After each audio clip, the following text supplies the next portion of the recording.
Welcome to the Virtual Center for the Study of the Constitution and Civic Responsibility, an ongoing inquiry into American political origins and evolving institutions. The Executive Director of the Virtual Center is Dr. Bill O'Brien. He's also your host for this continuing conversation. Here he is now, Dr. Bill O'Brien.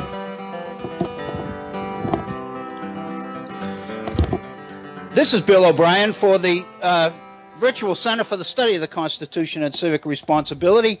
We're having a little bit of transmission problems, which is the reason we're a few minutes late. And I'm not getting an audio signal from the studios very well, so I don't think the phone number is going to work today because I can't hear anything coming from there. But according to Bob, I'm coming through fine on the program. So I guess we'll just go as we had planned. Welcome to the Virtual Center for the Study of the Constitution and Civic Responsibility on this Monday. Today is Monday. It is the 27th day, I believe, of excuse me, it's not. I'm still in March. It is the 3rd day of April. I'm sorry. In the year 2017, I got a little bit thrown by not being able to get on the air right away, I guess. It is a Monday. It is a pleasure to be with you on this, our first broadcast of this new week.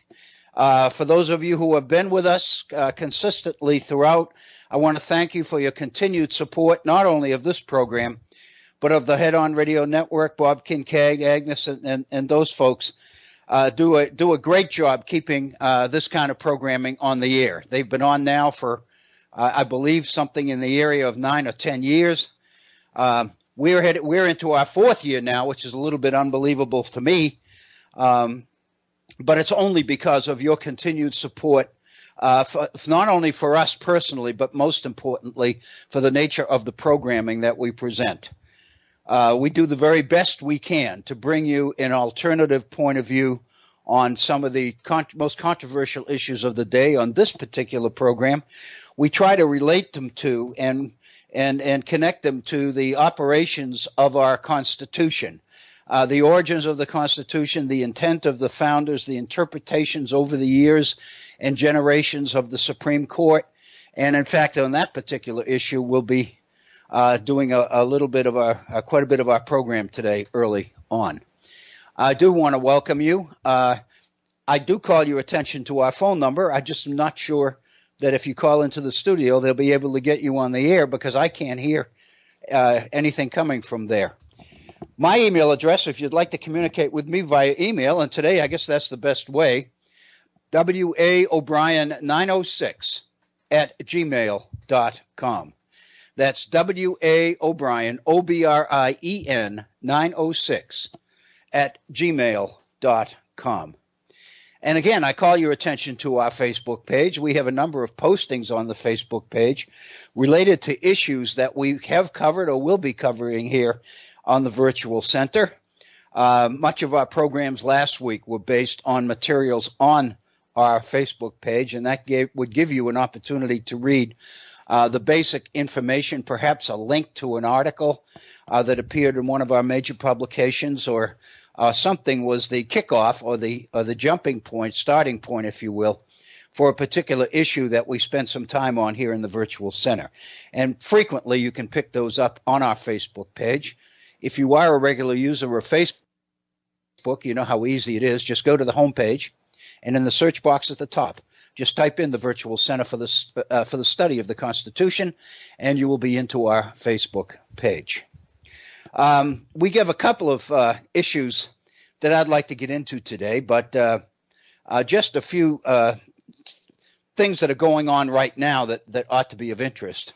I noticed on cable before I came on the air through the morning that the Gorsuch confirmation hearings in the Senate Judiciary Committee are winding up. There is a vote scheduled. According to procedure, every member of the committee, that's 20, I believe, is being given an opportunity to make a final statement about Judge Gorsuch's appointment to the Supreme Court. In a number of cases, Democrats are consistently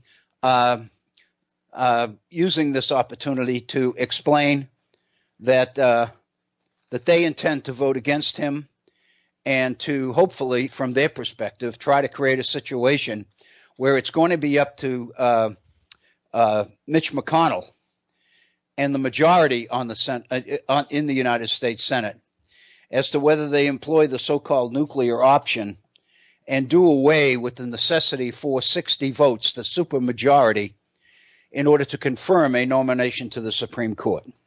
If you'll recall, up until a few years ago, that was the procedure for court nominations. The filibuster was in play, and throughout the past numbers of years, there have been a number of examples where the filibuster was used in order to defeat a particular nominee to the Supreme Court. In 2013, as a result of Republican determination to not approve many of President Obama's appointments to inferior courts, as is his prerogative and responsibility under the Constitution of the United States, the Democratic majority on the Senate at that time, I think this was in 2013, abolished the requirement for 60 votes in order to stop a filibuster.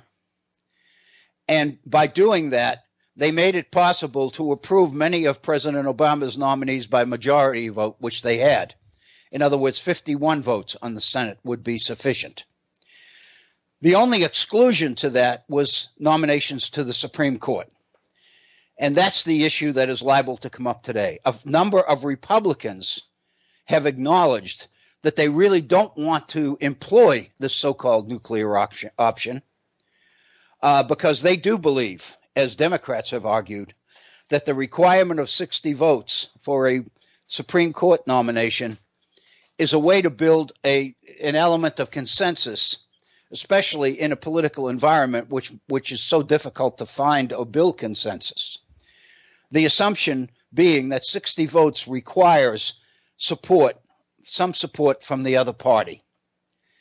And many people feel that where you're talking about a lifetime appointment on the Supreme Court of the United States, requiring input from both parties in order to confirm a nomination, members of both parties agree is a good idea.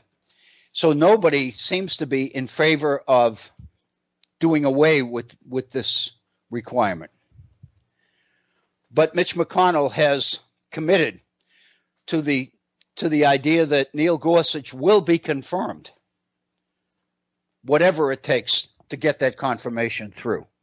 So if the Democrats are successful in securing 41 no votes on the Gorsuch nomination,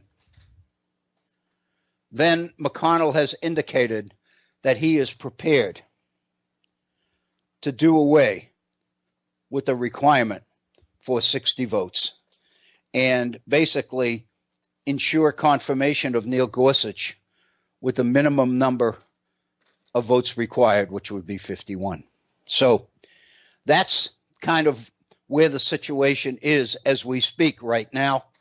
I don't know whether all members of the committee are going to get an opportunity today to conclude their remarks, and the vote will be today, or whether in fact they will go through the procedure today and pick it up again tomorrow. I haven't been watching the procedures steadily, so I didn't pick up on that exactly what the plans are. So I think we'll have to watch that. But that is going on right now. I think that is very significant. Also, President Trump is entertaining the president of Turkey at the White House today. All of this, of course, is news that you can pick up anywhere, but I think it kind of puts us into perspective here at the Virtual Center, and I believe sometimes these comments about things that are going on right now keep the program relevant and up to date, as it were. There are a couple of other items that I would like to bring to your attention before we get into the major issues, which I think are going to be the major issues on today's virtual center programming. First of all, I think we mentioned this. No, I'm not sure we did. This occurred on Thursday, March 30th.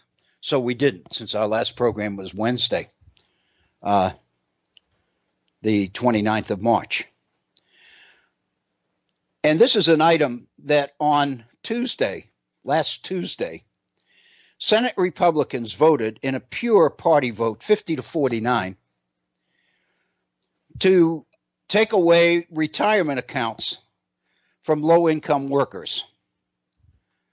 Basically, the Obama administration had put in a provision to encourage low-income workers to begin to save for their retirements, for their own retirements. And it was an incentive to states to encourage states to create retirement accounts for low-income workers when their employers, these are working people, whose employers did not provide retirement benefits. And as much as almost all people in this nation support the idea of savings, the Republican majority in the Senate voted 50-49 to end that particular Obama administration program. Senate Majority Leader Mitch McConnell claimed that the rule undercut private sector business. And this is a quote from Mitch McConnell. Under the guise of helping more people save for the future, McConnell said, it undercuts a system of private retirement savings that has served millions of Americans very well for decades. The end result would be more government at the expense of the private sector, unquote. The reason I share that with you is because it is a clear example of the extent to which Republicans remain committed to the conservative ideology of getting government out of the economy, out of the regulation and an active role in the economy, and doing everything they can do to promote activity by the private sector. It's very obvious, it seems to me, that when we're talking about low-income workers working at jobs which don't have retirement benefits, then the likelihood that retirement advisors, financial advisors who work for companies, major companies like Wells Fargo and Ameriprise and some of the others, Charles Schwab and all the rest of them, who basically are in the business of securing retirement accounts from working people. It stands to reason that these people are not going to go out of their way to recruit business from low-income workers whose contributions to a retirement account would be minimal. If that would have been a business worth pursuing, it seems to me the private sector would already have been doing it. The fact that President Obama believed that states ought to undertake that effort in order to encourage people to save suggests an activity that the private sector chose not to participate in.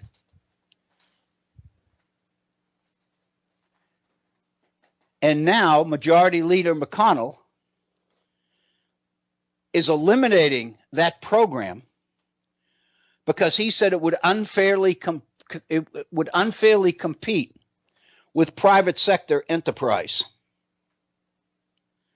Elizabeth Warren, Democrat from Massachusetts, pointed out that she saw the vote of Republicans as being reflective of an anti-worker, working people mentality. She said that the Republicans have not put up a single piece of legislation to help working families in this Congress. She said the following: why on earth are they now voting to make it harder for cities and states to help their own citizens save for their retirement? Why?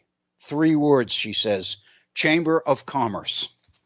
The Chamber of Commerce and the trade associations for the large giant, she says, fiscal firms have been fighting tooth and nail to kill these retirement initiatives. All because the giant financial firms that the Chamber of Commerce and trade associations represent are worried that these city and state plans might actually offer better investment products with lower fees, unquote. So the fact of the matter is, from Elizabeth Warren's perspective, this particular vote symbolizes the Republican Party's preference for companies, for the private sector, over the needs of individual citizens. I think that that's quite significant, because I think we see that reflected in a number of other activities and actions. Here in West Virginia right now, everybody's watching the promised retirement benefits for coal miners and their families come to a head. And if you can recall, President Truman made a commitment to these miners that they would have these benefits for as long as they and their dependents lived. And now the legislation necessary to follow through on that commitment made years ago by President Truman is in danger of being broken. And the principal obstacle is Mitch McConnell. His concern is, and I find this disturbing, McConnell's stated concern is that if the federal government follows through with this commitment to unionized miners, to the UMW, that would be unfair to non-union miners who will not receive benefits from it. And of course, the reality is that if they are non-union miners, that's their choice. And I would suggest that might be one of the advantages of belonging to a union, but that's clearly another issue. So this particular issue, I thought, was particularly significant and worthy of comment. Also, I've been reading a number of reviews. One of them was written here in our Charleston, West Virginia Gazette over the weekend. This appeared yesterday in Sunday's edition of the paper. And it's a review, a very positive review, of a new book by Sheldon Whitehouse, who's a member of the Senate, Democrat, from the state of Rhode Island. Excuse me.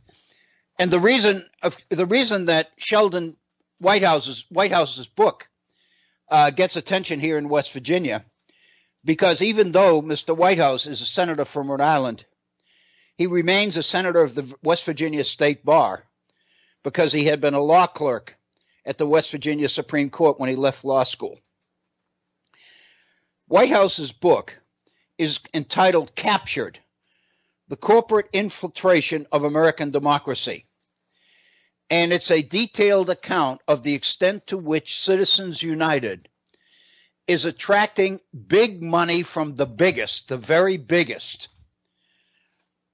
The top 1% of the top 1% is the way he explains it, are putting millions of dollars in attack ads against congressmen and senators who do not support the will of corporate America and their demand and corporate America's demands. And he talks about the pressures on congressmen and senators to see millions of dollars poured into their local districts or into their states, in the case of senators, to defeat them in the next election if they don't knuckle under. The book, I've seen a number of reviews, I've seen a number of video presentations of Senator Whitehouse on NPR and several other places that you can get on YouTube. And I just wanted to make mention of that particular book. Again, it's called Captured: the corporate infiltration of American democracy. It seems to me, and I haven't read the book. In fact, I just heard it was just published at the end of February. And I just got word of it this weekend because a senator here in West Virginia, Richard Neely, reviewed the book in the Charleston Gazette this weekend. So I did some follow-up research on it, looked at a couple of video interviews with White House on the book, and was able to get a fairly good idea of what's in it. And I really did think that it would be a good idea to recommend it to your attention should you have time and the inclination to follow up on it. Finally, in terms of these little issues at the front end of the program, I'd like to make you aware of a column in the Washington Post yesterday by Chris Cillizza, The Fix. It's a regular feature in the Washington Post. And I've heard a number, and I agree with this because I've been reading Chris Cillizza's stuff now for some time. Chris Cillizza has a reputation of being one of the best political writers in the game today. And the reason is because he's not a flowery writer. He's a content-focused writer. He says what he's going to say straight up. There's never any ambiguity. He does a good job of making the reading public aware of some of the issues going on that may not be getting the full attention of the media, and he concentrates on that. He's giving us information on issues and items that we'd probably never get if it weren't for this particular column. This one relates to a judge, Judge David Hale, who basically ruled against President Trump's attorneys in an effort to throw out a lawsuit accusing him of inciting violence at a March 2016 campaign rally in Louisville, Kentucky. So Judge Hale is a judge in Kentucky,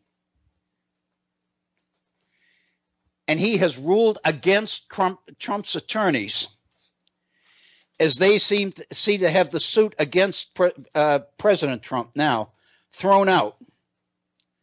They obviously are basing their argument on First Amendment rights of free speech. At the rally, and there's a video of it, the candidate, Donald Trump, repeatedly screams in the microphone, "Get him out of here," before, according to protesters, they were shoved and punched by supporters of candidate Trump. His attorneys wanted to have the suit dismissed on the basis of free speech. Judge Hale noted that when speech incites violence, it is not protected by the First Amendment, and he ruled that there's plenty of evidence in this particular case that the injuries to the protesters were, quote, a direct and proximate result of Trump's words, unquote. The judge said the following: it is plausible that Trump's direction to get him out of here advocated the use of force. It was an order, an instruction, a command, unquote. Consequently, the efforts of Trump's lawyers to argue that the candidate had the right to speak however he wanted based on the First Amendment, Hale made the point that that's not true. When you can make a direct link between the speech and the violence that ensued, it trumps First Amendment free speech rights. It raises the responsibilities associated with the rights granted Americans under the Bill of Rights. That's the difference between unalienable or natural rights and civil rights or civic rights. Civic rights are alienable. And what that means is they are rights, but they come associated with responsibilities. And the courts weigh the two and make the determination. In this particular case, they've ruled against Donald Trump.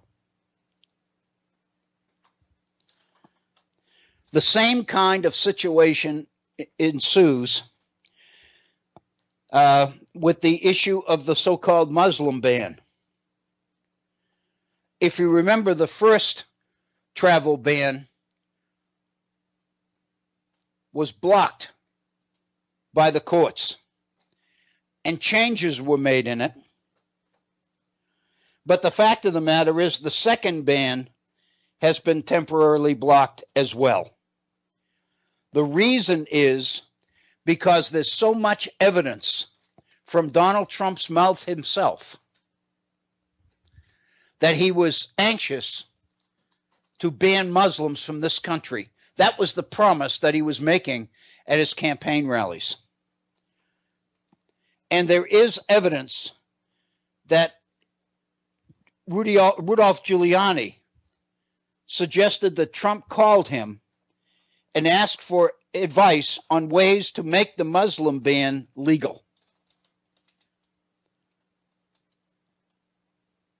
Giuliani said, so when first announced, it was a Muslim ban, Giuliani said. He called me up. He said, put a commission together. Show me the right way that I can do it legally. After the changes were made, based on the court's reasons for terminating the first travel ban, Stephen Miller, advisor in the White House, made the point that the changes intentionally, from the White House's point of view, were cosmetic only. They were just designed to get it through the courts. Miller made the following statement, quote, fundamentally, you're still going to have the same basic policy outcome for the country, but you're going to be responsive to a lot of very technical issues that were brought up by the court, and those will be addressed, Miller said. But in terms of protecting the country, those basic policies are still going to be in effect, unquote. What he's saying then is that the changes made in the executive order are cosmetic only, are designed principally to get it by the courts, and that what was intended from the very beginning to be a Muslim ban remains a Muslim ban. Based on that, the lower courts have blocked that particular action again. So I think that's very significant. I think the fact that Donald Trump's campaign speeches by a judge have been linked directly to the violence that occurred at some of his rallies. This has been an issue all along. I think the same is true in terms of some of the racism and some of the religious bigotry that we see associated with the new administration and its policies or projected policies as well. The outbreak of anti-Semitism, the attacks on mosques, the violence associated with it, the shooting in Kansas of 2 Indians in a restaurant, one of whom was killed because there was a question on the part of the shooter as to whether they even belonged here because they didn't look like us or talk like us. That kind of a climate, it seems to me, is what's disturbing to many people, including me. The outbreak of anti-Semitism, it seems to me, is very disturbing. The anti-Semitism in Jewish cemeteries, if you remember, and I know the most recent one was in Philadelphia. So I think all of these things are going on, and they all speak to the nature of the political environment as well as the social and economic environment that we have in the country right now. It's disturbing a lot of people. Unfortunately, at least up to this point, it doesn't seem to be disturbing the president. He continues to tweet. He continues to attack the media. just this morning. Once again, he's tweeted about fake news, the Russian connection to his campaign, and he seeks to shift attention to the leaks and is encouraging CIA, FBI folks to stop the leakers rather than take seriously what information it is that they are leaking. So I think all of this speaks to a political climate that I believe, and many others believe, is very disturbing. It's unlike any other political climate we've seen to this degree in a long time. One article that I read this weekend was looking at the issue of anti-Semitism. And it went all the way back to the early part of World War II, in the early 1940s, and especially the criticism of Roosevelt. There was even a suggestion mentioned in this article that some people believed that Roosevelt was secretly Jewish. He had so many Jewish advisors in his New Deal administration. It seemed to be that he was taking positions and advocating policies that worried a lot of extremists, a lot of nationalists, who made continued reference to the influence of Jewish bankers and the extent to which they were profiting from World War II. And then on the other hand, the numbers of Jewish immigrants who were trying to enter the country in order to escape the Holocaust. One person even made mention of the fact that Roosevelt's name wasn't really Roosevelt, it was Rosenfeld. It seems to me that we're back in a very, very similar climate to what we were then. And it's quite disturbing. When we first came on the air today, which now is 35 minutes ago, I made mention of the fact that the final round of comments on the Gorsuch nomination before the Senate Judiciary Committee were ongoing. They're on cable news right now. So that makes the issue of the Supreme Court, it seemed to me, kind of a priority right now. There is an issue associated with the courts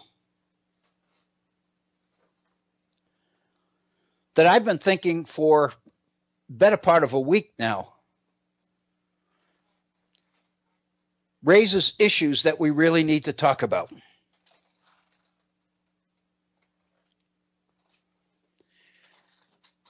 And lo and behold, comments in some of his earlier decisions by Judge Gorsuch himself lead me to this issue. I think it's an issue that all of us need to consider, especially on a program focused on study of the Constitution. And this begins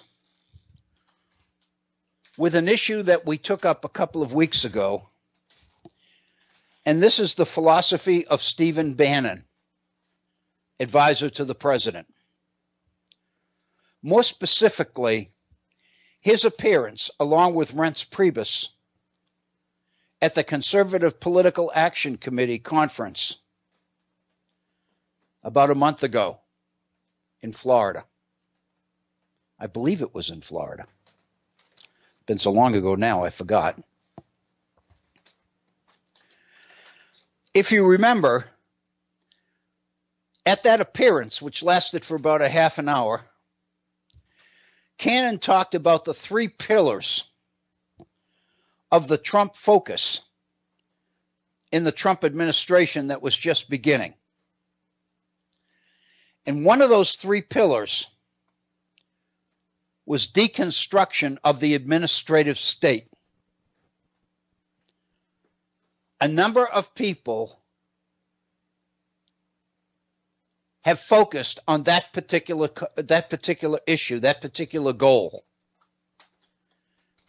and have tried to pinpoint more accurately exactly what Bannon and presumably Trump, President Trump, mean by deconstruction of the administrative state.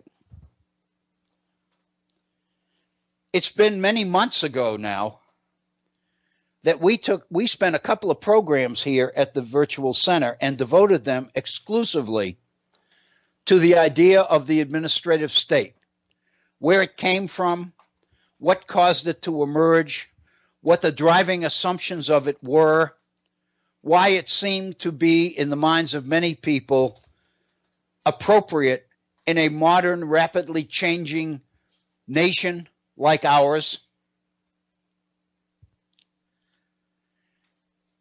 And you'll recall that the idea of the administrative state is an idea that breathed life for the first time, really, in the administration of Woodrow Wilson.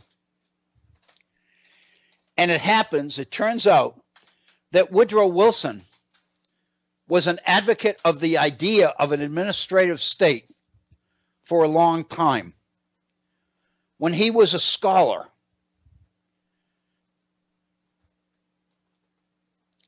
and president at Princeton University, Woodrow Wilson published an essay in 1887 in which he talked about administration, management, as being a skill. That good management was not just an accident, was not just subject to the personality of the individual manager involved, but that there were certain principles of good management that could be understood, that could be explained, that could be taught to students, and that could be employed in the development of an effective management system in government. And the basic rationale was that late 19th century and early 20th century America were facing a situation where some sort of government regulation, government management, government interference and oversight was necessary of corporate America. Because up to that point in time, corporate America was operating, and this, of course, was the height of the so-called Industrial Revolution. Corporate America was operating pretty much free, without rules. And part of the reason was that there was a very conservative Supreme Court in place at the time. It was undoing many of the big government policies and programs that were implemented after the Civil War as part of what we call Reconstruction, where the federal government began to take a very active role in the economic development of the nation. And a change in membership on the court in the late 19th century created a predominantly conservative court. And that conservative court began to undo many of the federal regulations, many of the oversight provisions that had been enacted into law by Congress.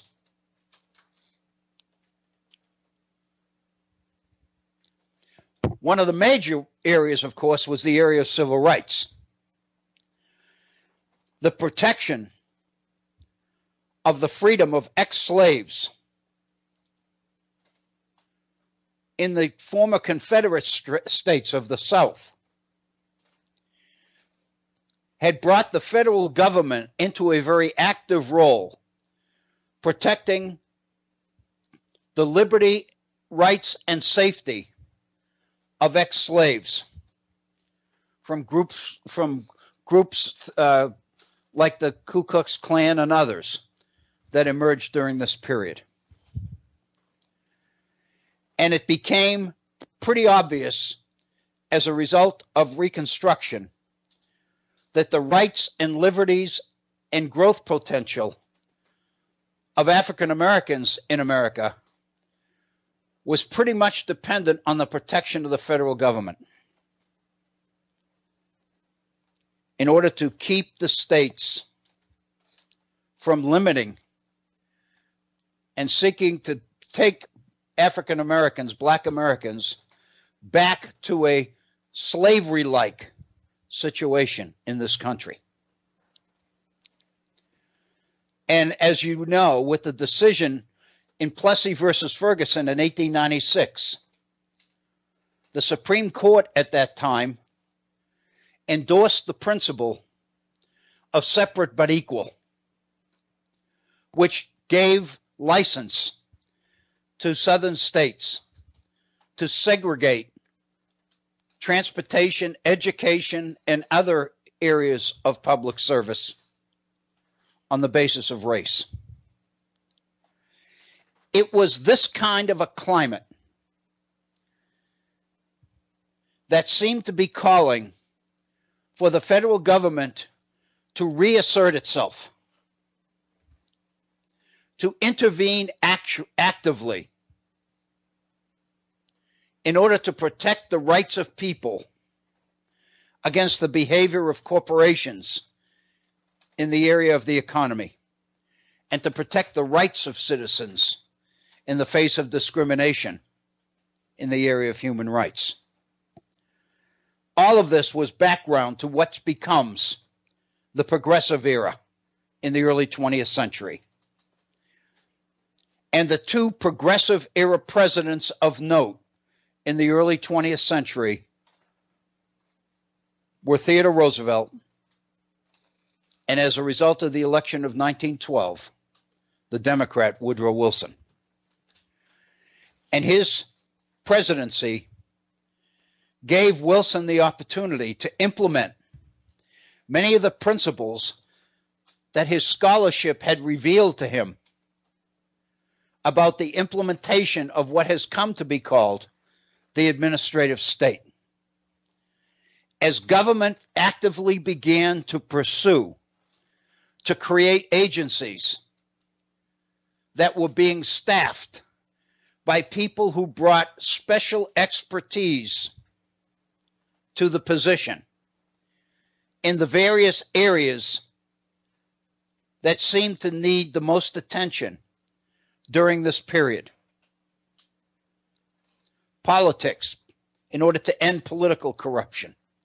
Transportation, urban growth, education. Many of these areas seem to call for a particular level of expertise, and the mentality of the progressive era seemed to open the way for a very positive public opinion that was willing to support government growing in this direction. And Wilson's idea of administration, of management as a science, as a skill that could be understood, analyzed, taught, transmitted, and evaluated. It built evaluation into the whole process of management of employees. It applied the methodologies of science to the workplace, to the day-to-day activities and organization of the workplace. And as a result of that, over the years through the 20th century, the size of government grew as the number of federal agencies grew. And increasingly, the visibility and the significance of these federal agencies began to have what business believed, what conservatives believed, was a very negative effect that many areas of the economy business felt that they were being overregulated, that government had gone too far, that the red tape was too bureaucratic, it was too stifling, and that we were becoming victimized as a nation, as an economy, by an overzealous government that was overregulating and justifying it by claiming that they were acting in the best interests of the American people. In other words, they had taken something that might have been warranted at the beginning, but they had taken it too far. And there was an effort to try to return the size of government to the size that would once again emphasize the freedom of business and the freedom of individuals from these kinds of overbearing regulations and red tape. The New Deal, Roosevelt's New Deal for combating the Depression in the 1930s, seemed to be the real birth of the administrative state. For those of you who are familiar with the 1930s, if you remember from your schoolwork and classes that you took in school, it's becoming a little bit difficult now to meet people who actually lived through it, because we're talking about people who now would be in their 90s, and there just aren't that many of them left. But one of the things you may remember in 1933, in his first year in office, the Roosevelt administration implemented a program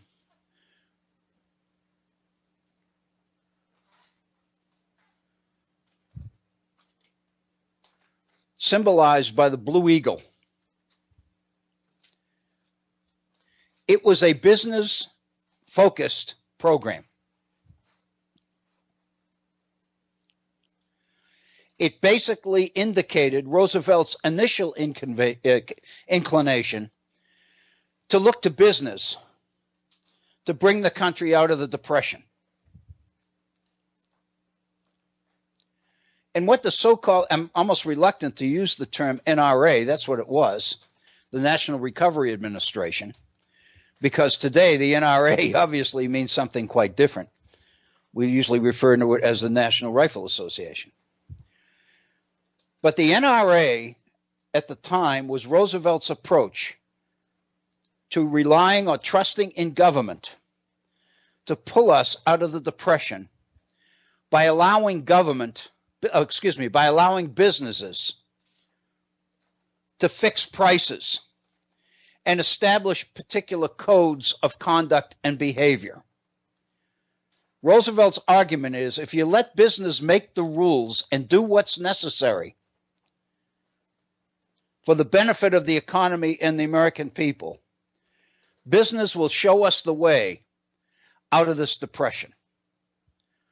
Well, it wasn't too long before Roosevelt and members of his administration began to believe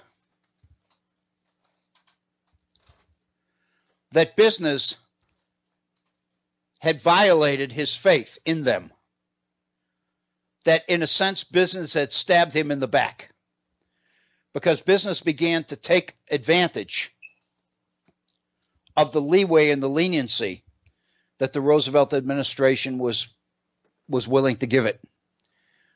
And in 1935, the Roosevelt administration shifted into a totally new set of programs and priorities, which is the real New Deal.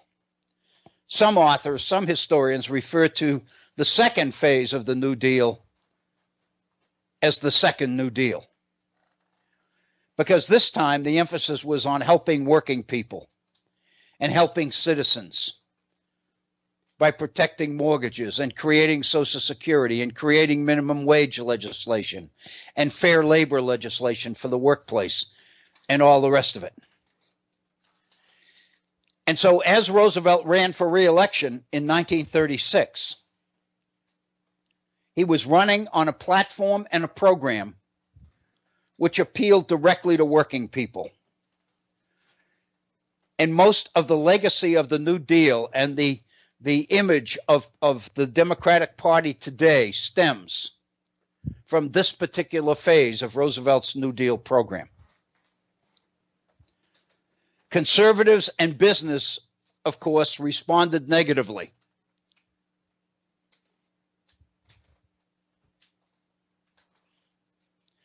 As did the Supreme Court.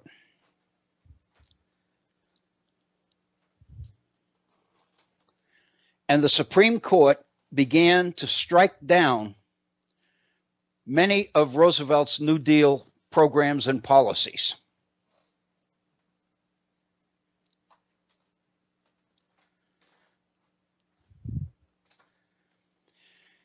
And the major case, Supreme Court case, that came up during this period was the 1935 case, usually called the sick chicken case, which is Schechter Poultry Company versus the United States. The Roosevelt administration, under the idea of the administrative state, had created a number of rules and regulations and mandates for the poultry industry in order to do business and guarantee the safety and the health of consumers.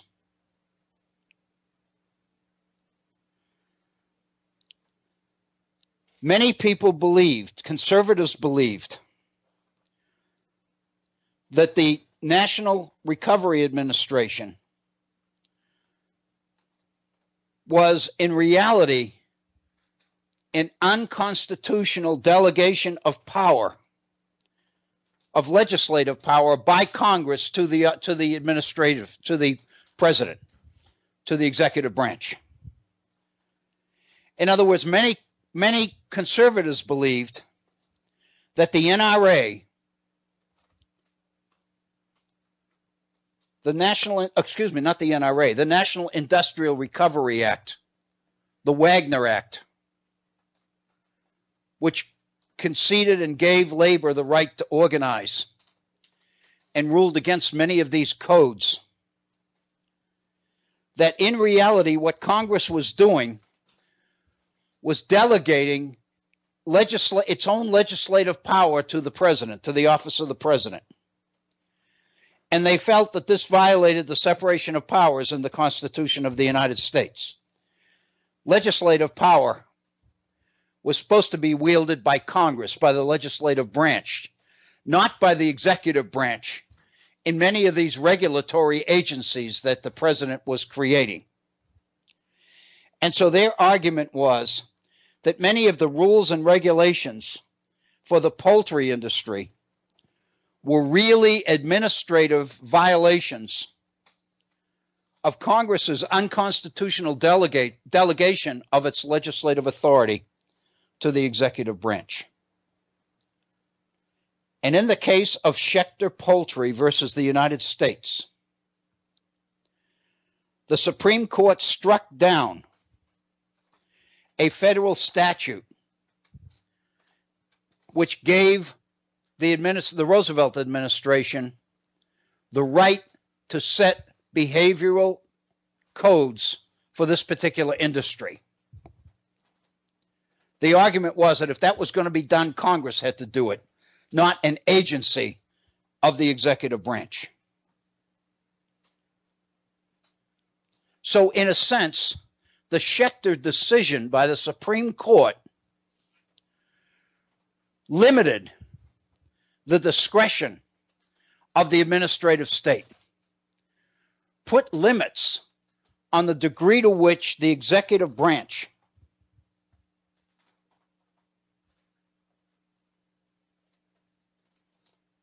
could exercise legislative power.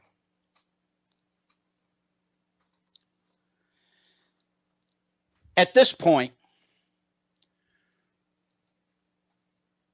the debate over the limitations and the needs of the administrative state began to take shape.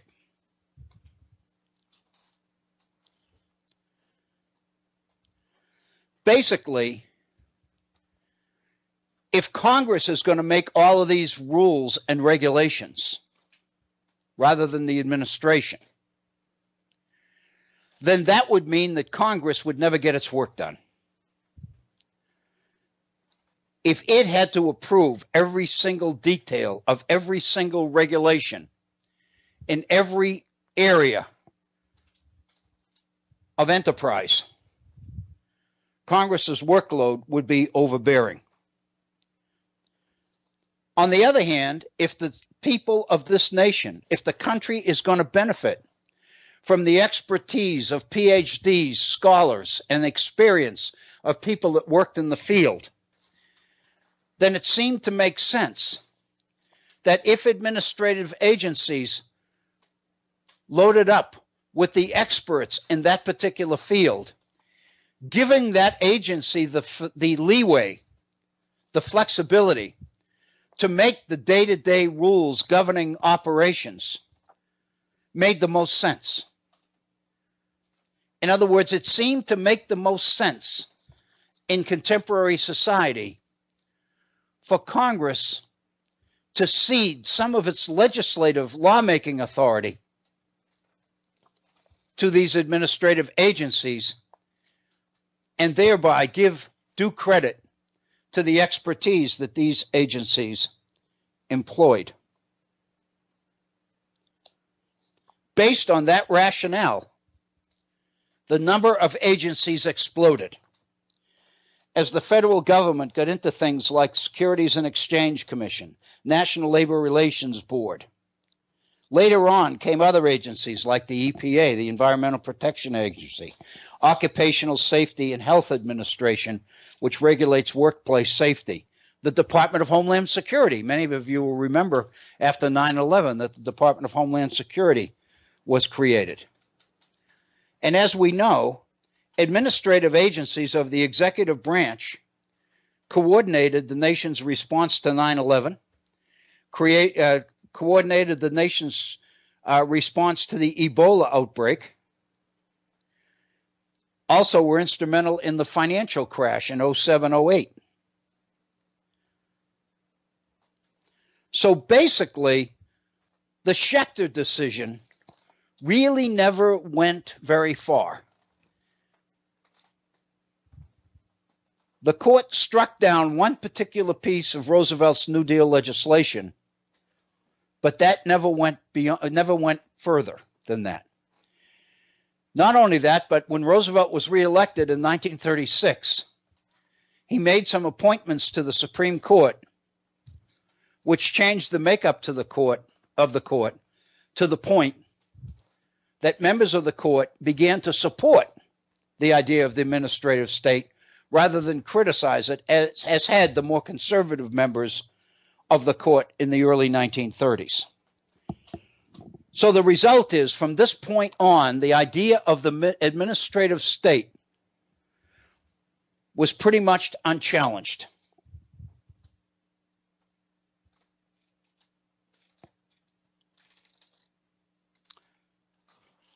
It came back to the Supreme Court again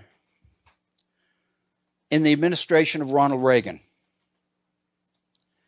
In 1984, the Supreme Court rendered a court decision, which is usually referred to as the Chevron case.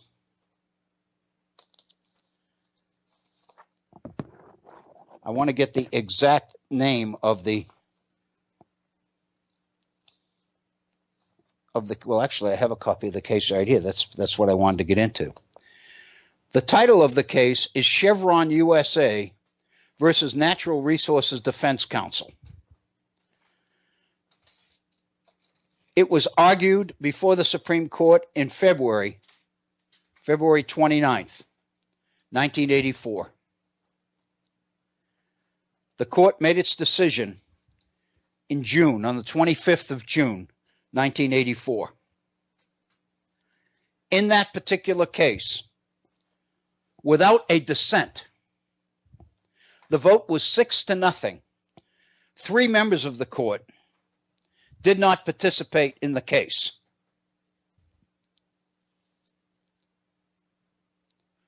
The 3 members who didn't participate were Justices Marshall, Rehnquist, and Sandra Day O'Connor. The majority on the court, John Paul Stevens, Chief Justice Burger, Whizzer White, Brennan, Powell, and Blackmun. The court ruled in this case 6-0 in favor of the administrative state. It legitimized in contemporary society the need for administrative agencies to have the policy-making flexibility to fill in the details on the general ideas of congressional policy and congressional statutes. In other words, Congress would pass a law indicating a particular position on an issue, but Congress wouldn't take up the details because it didn't have the expertise to do that. It would defer to the agency that was going to have oversight over that particular issue to fill in the details, because the agency employed the experts and the experience necessary to take the overall outlines of policy and fill in the details. When we come back in our second hour, I think we've we've gone about 5 minutes beyond the first top of the hour. We're going to pause and take our 5-minute break.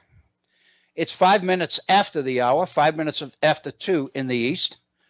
We'll take a 5-minute break, and then when we come back in our second hour, we're going to take up the Chevron case, which is getting a lot of attention. And let me point out, if you're not aware of this already, that the Chevron case is getting a lot of attention as part of the background that the Judiciary Committee of the Senate has done on Neil Gorsuch. Because it turns out that Judge Gorsuch has been very outspoken on the Chevron decision of the Supreme Court and the size of the administrative state and what he feels the administrative state is potentially doing to the issues of freedom in this country. What I'm suggesting is this particular Chevron decision is critical in the evaluation of the qualifications of Neil Gorsuch to sit on the Supreme Court of the United States. You're listening to the Virtual Center for the Study of the Constitution and Civic Responsibility. We're going to pause right now at 7 minutes after the hour, take our break, and we'll be back somewhere around 10 or 11 after the hour. I hope that you'll stay with us. We won't be long. Thank you. This is the second hour of the Virtual Center for the Study of the Constitution and Civic Responsibility. We're communicating, I'm communicating with the studio, with Agnes in the studio on the chat line. So I'm sorry for the delay, but I'm basically saying you tell me when to go and I'll go. So that's what we're kind of playing it by ear today. I can't understand why I'm getting no audio. I can't hear other than my own voice in the room where I'm speaking. I get no sense that it's going over the air at all, but according to Bob and Agnes, it's coming across fine. So we'll just go with that. We are now at 12 minutes after the hour. We're into our second hour here on this Monday edition of the Virtual Center for the Study of the Constitution and Civic Responsibility. I'm going to discourage you from using the phones today because I don't think if you call into the studio, I'll be able to hear you. So I'm guessing, I don't know whether the rest of our audience would or not. But if you'd like to communicate with me, this particular issue on Chevron is particularly relevant right now because the Gorsuch confirmation hearings are going on right now. if you have comment that you would like to make on that particular issue, on the Trump administration, on foreign policy, on many of the aspects that we've dealt with here at the Virtual Center, I encourage you to do that. My email address is waobrien906 at gmail.com. That's waobrien, OBRIEN 906 at gmail.com. And again, I encourage you to take a look at our Facebook page. I haven't actually put a posting on there for a few days, but I plan to begin. I think I'm going to begin with something on today's program on this Chevron decision, because I really do believe that it's very, very significant. If you go to Facebook in the search line at the top of the page, just type in the Virtual Center for the Study of the Constitution, and you'll be into our Facebook page, and you'll have access to the postings that are printed there. Welcome for those of you who have been with us throughout the program today, and if you are just joining us, we began to develop the background toward the end of our first hour on the idea of the administrative state and the role that the Chevron Supreme Court decision rendered in June of 1984 is having on that particular decision. So what we're going to do is we're going to pick up on that particular issue right now and look rather carefully at the Chevron decision and the circumstances around which it was rendered by the Supreme Court. The issue that came into play that prompted the so-called Chevron decision was really some concern over the size and influence of government in America. This obviously is a conservative response to the growth of the administrative state under progressives, under liberals, that had been occurring since the Woodrow Wilson administration early in the 20th century. Obviously, what prompts, as much as anything else, the decision is the election of Ronald Reagan in 1980. With the election of Ronald Reagan in 1980 and the turn of the nation toward the right, if you remember, Reagan was able to attract the votes of working people, the so-called Reagan Democrats. He was able to make inroads in precincts, in states, and in regions of the country that had been Democratic since the New Deal, or in some cases even before that.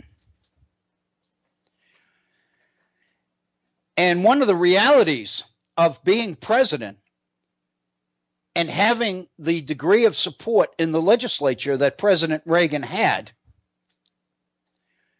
it stands to reason that many of the agencies whose members had been appointed by Democratic presidents in the past would now be restaffed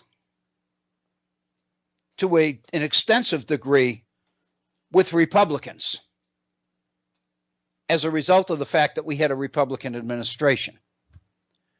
So in many cases, the tone of the agencies would change with the election of Ronald Reagan and with the presence of a number of conservative members on many of these federal agencies. To be very specific about it, President Reagan and his administration would make it a point in a number of cases of appointing people to these agencies that perhaps didn't even believe in the regulatory role of the agencies in which they had a position. We've seen this with the election of President Trump. The number of people in his administration who have been nominated to head agencies that they in the past have advocated abolishing. For example, the former governor of Texas being appointed to head up the energy department, when in fact he had advocated the abolishment of the energy department. Betsy DeVos heading up the education department, Department of Education, when in fact she's been one of those who have been very outspoken about the problems created by the federal government being too visible in the field of education. She's actually been accused of actively supporting the abolition of public education, public schools entirely. And here she is head of the Department of Education. That's a strategy. You don't have to go through the embarrassing issue of abolishing the agency. You can merely appoint people to run it who don't believe in the regulatory role of the agency at all. So naturally, with the election of Ronald Reagan, numbers of people would begin to question the legitimacy of the administrative state, the size, cost, and influence of the administrative state.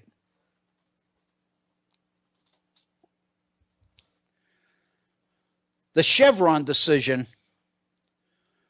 was that particular case. The difference is, however, that Republicans, conservatives, now control the agency. The agency in question in Chevron is the EPA, the Environmental Protection Agency. And the Environmental Protection Agency under Democrats had been very active in regulating the quality of air and water in America, mandating clean air and clean water standards to the point that business was feeling very squeezed and in a very, very negative position. Once President Reagan was elected, and he was able to appoint conservatives, Republicans, to head up these agencies, the new chair of the Environmental Protection Agency was a Republican, a conservative, one who didn't believe that aggressive regulation of business practices was a legitimate function of the federal government.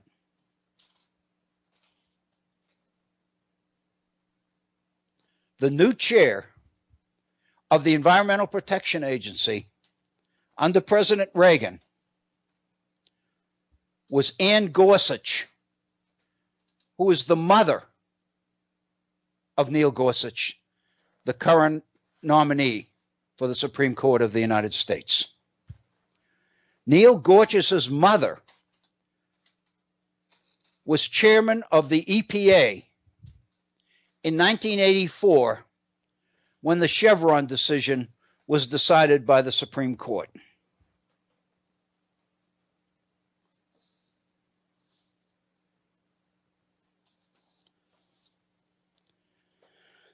The Chevron case stemmed from Clean Air Act amendments approved by Congress in 1977. Under these amendments, the Clean Air Act required that certain states who hadn't made sufficient progress in cleaning up the air and controlling pollution, these non-attainment states, would be permitted to establish a permit program regulating new or modified stationary sources of air pollution.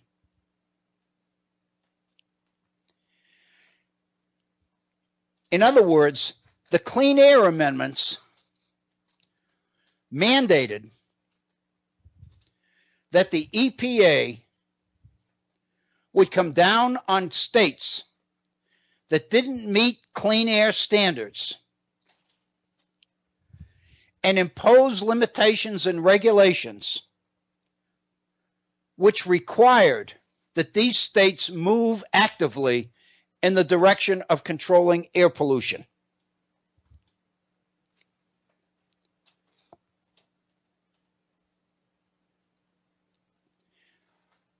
Under the new chairman of the EPA in the 1980s, the EPA changed those requirements under the Clean Air Act. The new EPA, under the leadership of Ann Gorsuch, promulgated a program which allowed states to adopt a plant-wide definition of the term stationary source on air pollution. What this means, very simply, is this. The Clean Air Act had required, and the EPA required under Democrats, that in states that didn't meet standards for air quality, manufacturing plants, polluters, were forbidden to make any changes in the plant which added to pollution. The only changes they could make would be in the direction of pollution control. When Ann Gorsuch and the Republican majority took over the EPA, they changed that. They lightened up the limitations or the restrictions on polluters. And what they permitted was what they called a plant-wide definition. In other words, one major move in one particular station in the plant wouldn't bring the EPA down on you, as long as the entire plant didn't increase pollution. In other words, if you bought a new piece of equipment which added to the pollution, but you were able to make it up somewhere else, then the EPA was willing to give the business that kind of flexibility. So what it basically did was change the meaning of stationary source in the clean air guidelines and allow what they called a bubble approach, which means as long as the overall outcome was a reduction in pollution, businesses were free to make whatever changes within the plant, under the bubble, that they wanted to make. In a sense, the decision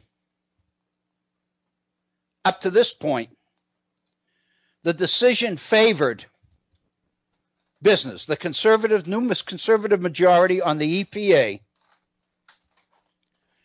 basically rendered more flexibility to polluters, which in effect meant that the EPA, the agency, was actually undoing the will of the Clean Air Act. Maybe, at least to some, it felt that way. The Clean Air Act goal was to reduce pollution. The new conservative majority on the EPA didn't encourage pollution, but what they did want to allow is more flexibility to businesses to carry out and conduct their business.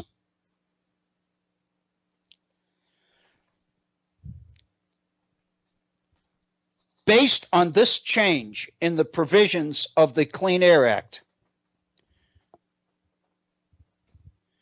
the Natural Resources Defense Council sued in lower court and won. In other words, the lower courts ruled against this change by the EPA.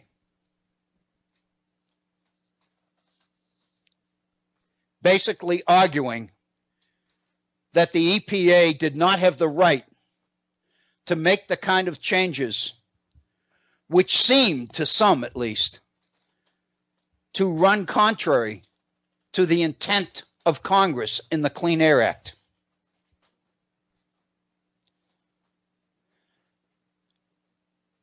Chevron Oil, a major polluter, countersued and appealed the decision from the lower courts to the Supreme Court of the United States. So Chevron USA versus Natural Resources Defense Council was heard by the Supreme Court in 1984 on appeal from the lower courts. The litigant was Chevron. It was appealing the decision of the lower courts.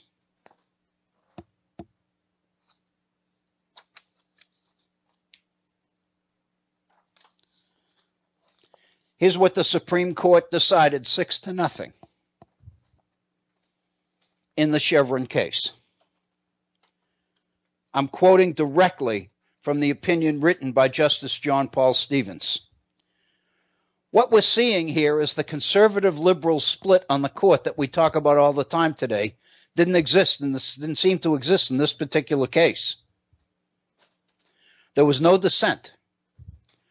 There were 3 judges that didn't participate, but the ones who did participate ruled the same. They all supported or endorsed the decision. It was written by Justice John Paul Stevens. Justice Stevens said the following in the decision. When a court reviews an agency's construction of the statute which it administers, it is confronted with 2 questions. First, always, is the question whether Congress has directly spoken to the precise question at issue. If the intent of the Congress is clear, as far as the court's concerned, that's the end of the issue, the end of the matter.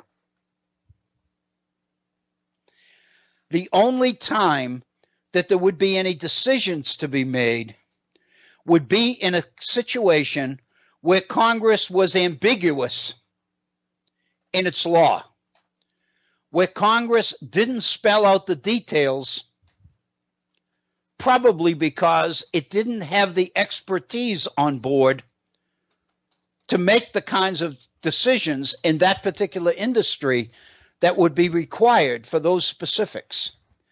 So what Congress would do would be to pass general outlines by saying, this is what we'd like to accomplish. We're going to leave it up to the people in the field, the experts, to fill in the details as to how to do this.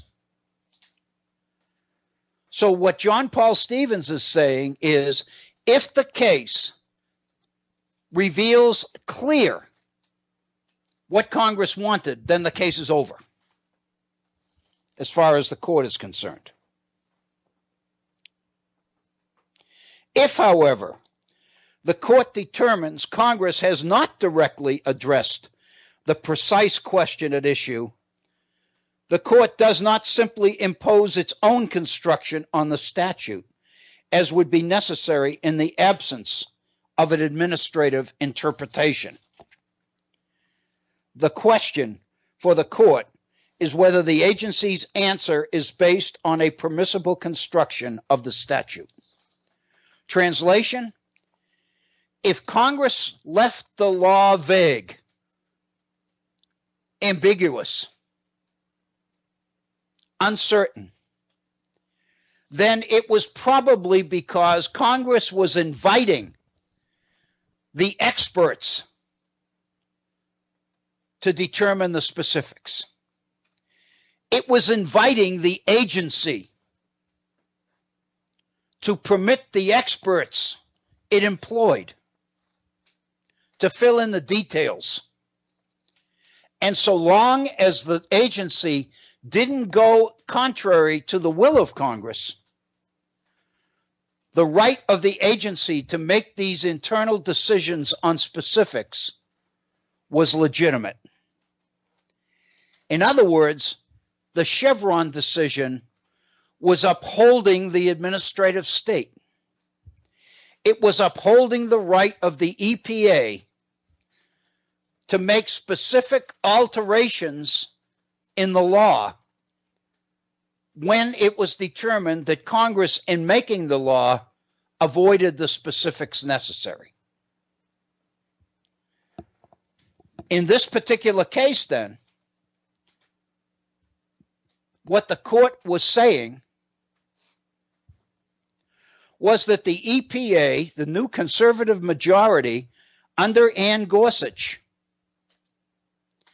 did have the right to change the idea of particular stations in a plant and make the determination that instead of looking at each place within the plant, we could look at the overall pollution of the plant as a whole. If it didn't go up, then the business was within its rights to make the specific internal changes it wanted to make, as long as it didn't increase pollution. So in a sense, it really changed the focus of the definition of independent station in the original law. And the court had given the EPA the power to do this. Here's John Paul Stevens again. The power of an administrative agency to administer a congressionally created program necessarily requires the formation of policy and the making of rules to fill any gap left, implicitly or explicitly, by Congress. Stevens says, we have long recognized that considerable weight should be accorded to an executive department's construction of a statutory scheme it is entrusted to administer, and the principle of deference to administrative interpretations. The court is endorsing the right of administrative agencies to make the rules and regulations under which it operates, under which it is responsible for providing regulation. So here's the decision. In light of these well-settled principles, then, it is clear that the Court of Appeals misconceived the nature of its role in reviewing the regulations at issue. Once it determined, after its own examination of the legislation, that Congress did not actually have an intent regarding the applicability of the bubble concept to the permit program, the question before it was not whether, in its view, the concept is inappropriate in the general context of a program designed to improve air quality, but whether the administrator's view that is appropriate in the context of this particular program is a reasonable one. Based on the examination of the legislation and its history, we agree with the Court of Appeals that Congress did not have a specific intention on the applicability of the bubble concept in these cases, and we conclude that the EPA's use of that concept here is a reasonable policy choice for the agency to make. In a sense, then, the Supreme Court overturned the Court of Appeals, the lower court, and acknowledged the EPA's right to make internal policies and rules.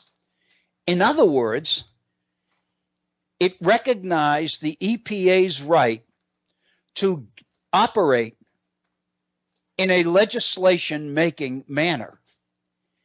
It allowed an administrative agency, an executive agency, an agency created and reporting to the President of the United States to make policy, which seems to mean that it gave the agency the power to do what Congress, under the Constitution, is supposed to do, make law. Because of the complexities involved in a modern industrial economy like this one, the court is saying you got to have the people who know what's going on make the specific policies. And if those experts are employed by the government in the regulatory agencies, then you got to give those agencies the right to take advantage of the expertise that they have on staff.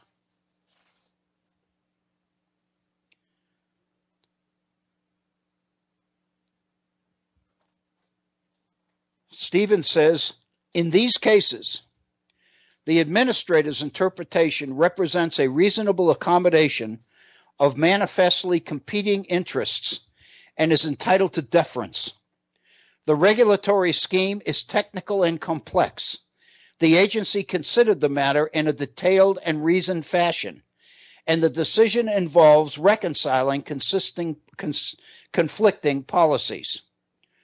Perhaps that body consciously desired, talking about Congress, perhaps that body, Congress, consciously desired the administrator to strike the balance at this level, thinking that those with great expertise and charged with responsibility for administering the provision would be in a better position to do so. Perhaps it simply did not consider the question at this level. And perhaps Congress was unable to forge a coalition on either side of the question. Whatever the reason, Congress left the details open to the administrative agency. And what Stevens is saying, this court validates the right of that agency to do that, to make those policies. In effect, then, in the Chevron decision, the Supreme Court is endorsing the validity, the logic, and the good sense of the administrative state. It stands to reason, then, that every challenge to the administrative state from that point on would defend itself by referring to the Chevron decision.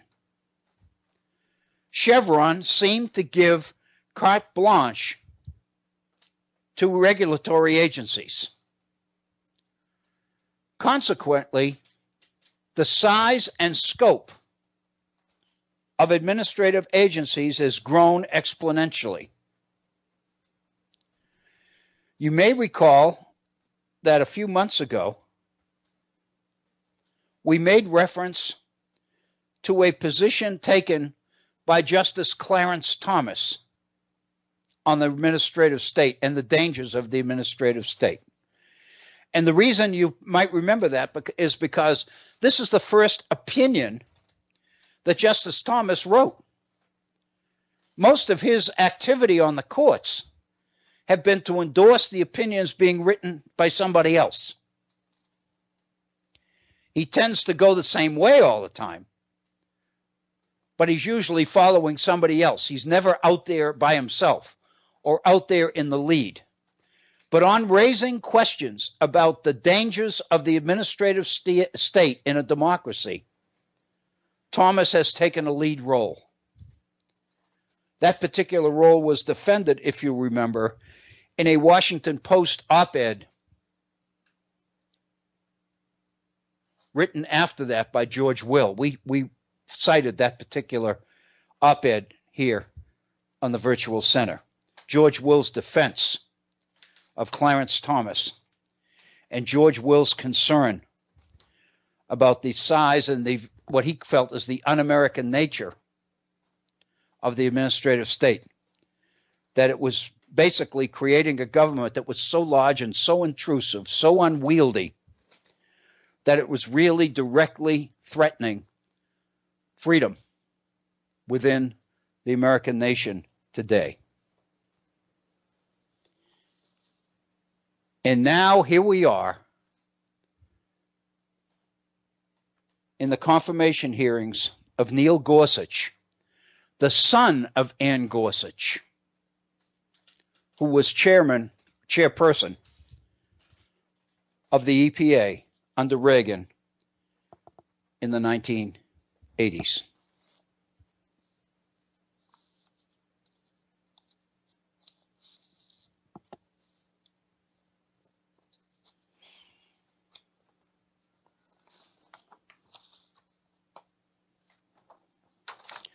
Gorsuch, let me be specific here.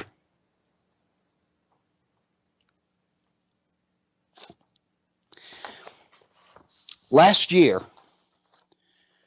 in a case called Gutierrez-Bruzella versus Lynch, Judge Gorsuch wrote a concurring opinion. It was an immigration case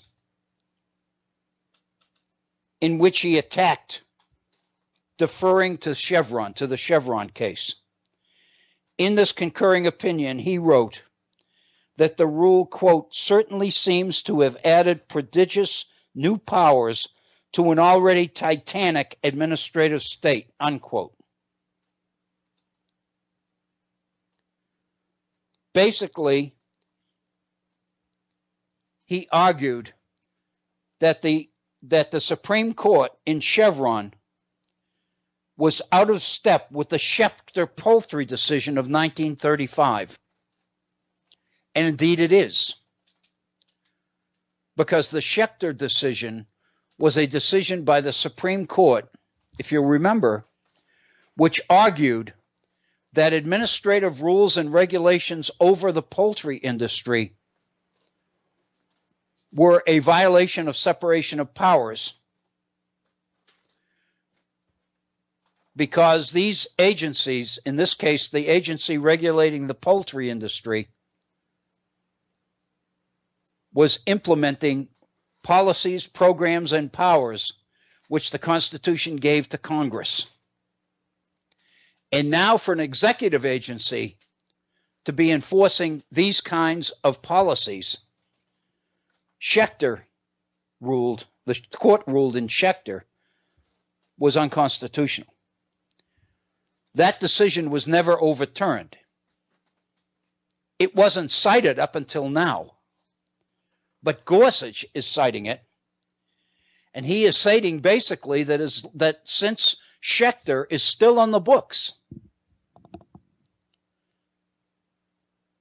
then Chevron contradicts it. It runs contrary to the Schechter decision. Gorsuch said,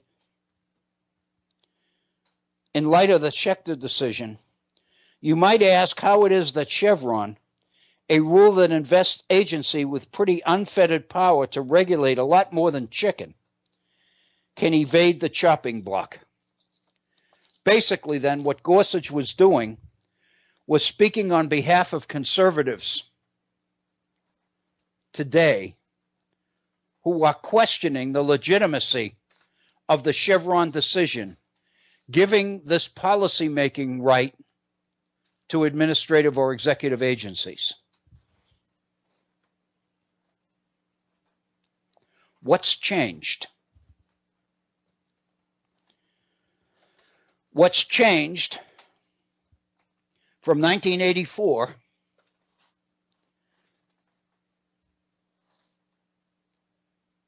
is the nature of the president.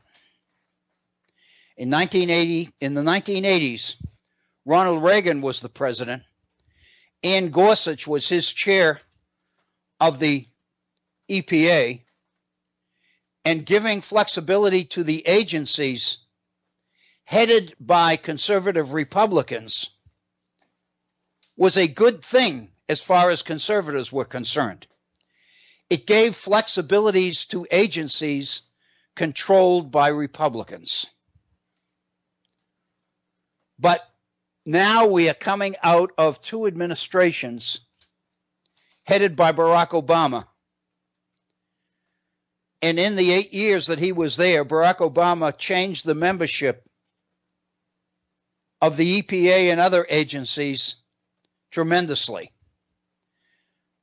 Now the people who staff these agencies have supported regulatory activities by these agencies. Now business is uptight. Now conservatives are upset. Now they want to change it because the name of the game has changed. Different people are in control. It was one thing to give power and flexibilities to agencies when conservative Republicans controlled them. It's quite another to endorse that kind of power to agencies headed up by Obama appointees.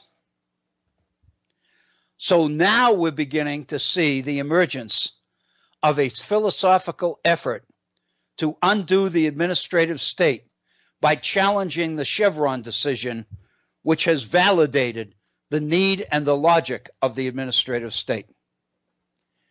If Neil Gorsuch is appointed, is confirmed to the Supreme Court, he, along with Clarence Thomas, will be two leading supporters of opposition to the administrative state.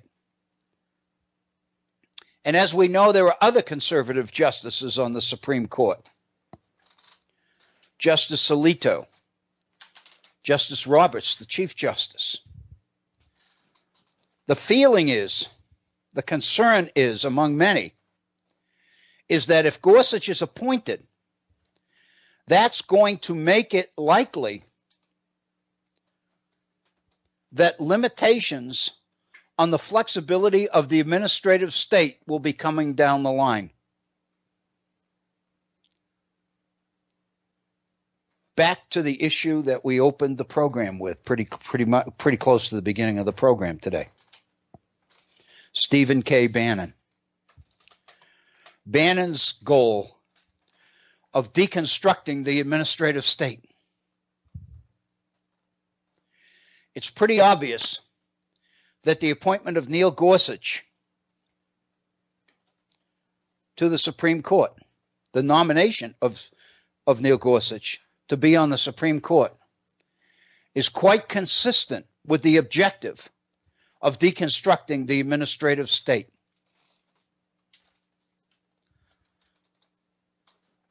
What that means is that the rather humble, non-aggressive, bland performance of Neil Gorsuch during the confirmation hearings last week, in which Gorsuch really dodged a lot of issues, didn't seem too confrontational at all. The fact is that his behavior as a judge seems to suggest that his appointment by President Trump was not specifically because he's a reputable judge with a good reputation and he'd be supported by people on both sides of the aisle, that he would be supported by people of all political persuasions. That Gorsuch is so good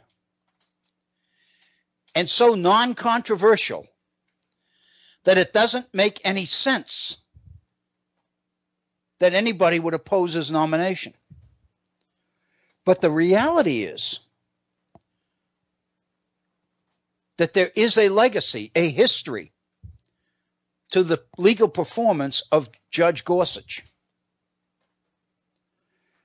Trump didn't just appoint him because he thought he could be confirmed. Clearly, Gorsuch is a trooper in the Army headed by Stephen K. Bannon. And it would seem to me that the concern and considerations about the administrative state and the future of the administrative state might play a significant role in the decision as to whether to vote for or against Neil Gorsuch. I think this particular issue is incredibly important. Before we came on the air today, I was on the phone with a friend who is an attorney. He has a very, very solid legal background.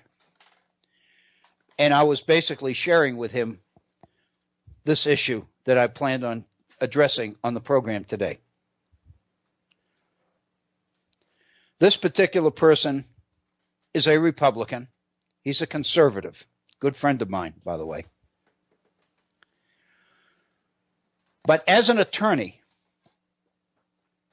even he admitted the need for administrative flexibility in an economy, in a nation as complex and as challenged as this 21st century situation that we find ourselves in. To create a situation where the expertise and experience of scientists and PhDs and experts in these particular fields would not be available to share their expertise as members of executive agencies would create chaos. There's no way that Congress could exercise these kinds of policy requirements in every particular case, in every different industry, on an ongoing basis. There is no way. My friend said that it just makes common sense that administrative agencies must have the kind of flexibility they need to make policy in today's world, because policies are too involved and too complex. They require the experts, the expertise of the experts. I really believe, from my perspective, that that's important, because this is a person that I could expect to hear defend the attack on Chevron rather than opposing it. Basically, what he said is the Chevron decision was the right decision for the late 20th and 21st centuries. It's the only common sense approach to management in a complex economy, in a complex society, in a complex political environment. And I took that as being quite a vote of confidence, if you will, for the Chevron decision. On the other hand, let me make one closing comment. We've only got 4 minutes left in our program, so I don't have that much time. But let me make a particular comment. Please don't take from this that I personally believe that the administrative state is a 100% good thing. Let me give you an example. The law. There are a number of people who've gone to law school and specialize in what is called administrative law. Administrative law is based on the rules and regulations and policies operative in these particular agencies, in these particular institutions. By definition, a specialist, an attorney in administrative law is by definition on the side of the administration, not on the side of the litigant or the challenger in a legal case. If, for example, as an employee of a public institution, as a public employee, if you feel that your rights have been violated, if you feel that you've been unfairly fired or unfairly been penalized or discriminated against, you will find that as a public employee, there is a public grievance procedure. You will also find that if you go to court directly, you're going to be told by a judge that you do not have the right to go to court until you have exhausted all the avenues of repair internally. In other words, you've exercised the full scope of the grievance process. And if the grievance process is not settled early on in the case, it is eventually appealed to be decided by an administrative court judge, a specialist in administrative law. And what that means is your decision is going to be rendered by a judge whose priority is the administrative process that he's been trained in. His priority is not your rights as an employee, but your employer's right as an administrator. And so what you will find is that there are serious questions about the legitimate rights of public employees, because there's a real question as to whether the grievance procedure accorded them is protection for their rights in the workplace at all. I have talked to 3 attorneys on this particular issue. One of them told me that here in West Virginia, in 30 years of practice, he has never seen an employee win before an administrative court judge, administrative law judge, in a grievance. In 30 years, the employee has never won.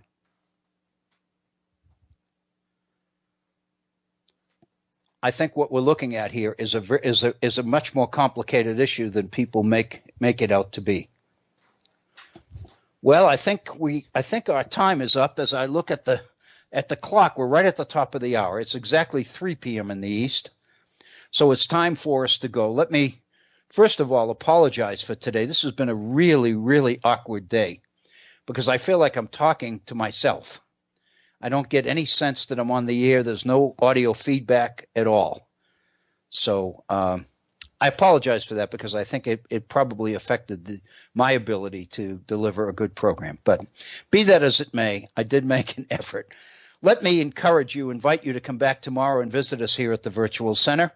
Let me thank you for your continued support of the center, of the Virtual Center, of the Hit On Radio Network, of Bob Kincaid, Agnes, and those folks. Thank you so very much. Be kind to each other, and hopefully we'll be back together again tomorrow at our time of 1:30. We're 30 minutes late tomorrow. Thank you so much. Have a good day.